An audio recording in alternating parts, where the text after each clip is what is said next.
तो आपके पास खुशियाँ आएंगी। अगर आप दुखी रहेंगे तो आपके पास दुख आएगा। ये प्रकृति के आकर्षण का नियम है। आप जैसे होते हैं वैसे ही चीजें आपकी ओर आकर्षित होती हैं।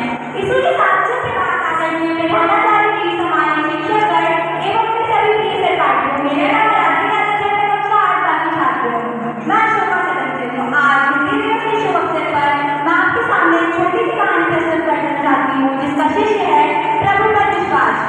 एक राजा था, अपनी संतान था, उसे पुत्र प्राप्ति नहीं हो रही थी। उसने कई से जतन किए पर हर काम से निराशा हाथ लगी।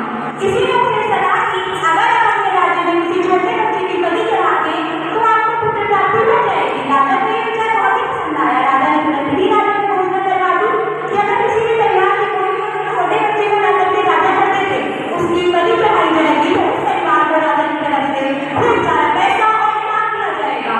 ये सब करके कई प्रकार के मुखिया ने सोचा मेरा छोटा बेटा किसी काम का नहीं है, बस मंदिर में जाके भक्ति करता है, ऐसा करता है उसे राजा को दे देता हूँ।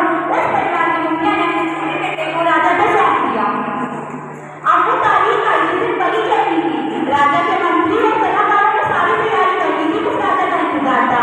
राजा पहुंचा और एक बार उस बच्चे से पूछा बेटा तुम्हारी कोई अंतिम इच्छा है?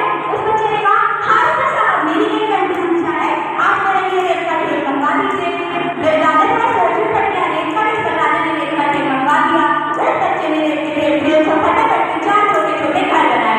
पहला घर बनाया, गिरा दिया, दूसरा घर बनाया, गिरा दिया, तीसरा घर बनाया, गिरा दिया और चौथे घर के सामने हाथ जोड़ करके हाथ बंद करके प्रार्थना करने लग गया। फिर बड़े जोश से उठते हुए कहता है राजा साहब अब आपको जो करना है मेरा कर लीजिए, आपको मेरी बलि चढ़ानी है चढ़ा दीजिए। ये सब करके राजा थोड़ा डर गया कि इस बच्चे ने ऐसा क्या कर दिया।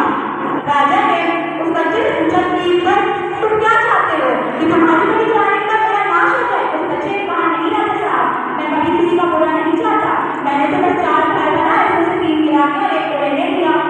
ये सुन करके राजा ने कहा राजा ने उससे पूछा कि तुमने ऐसा क्यों किया? उस बच्चे ने कहा क्योंकि राजा साहब पहला घर मेरे माता पिता का था क्योंकि उन्होंने पैसे के लिए मुझे इस हालत में छोड़ दिया और दूसरा घर मेरे रिश्तेदार और संबंधिकारियों का था जिन्होंने मेरे माता पिता को थोड़ी सी भी बुद्धि नहीं थी और तीसरा घर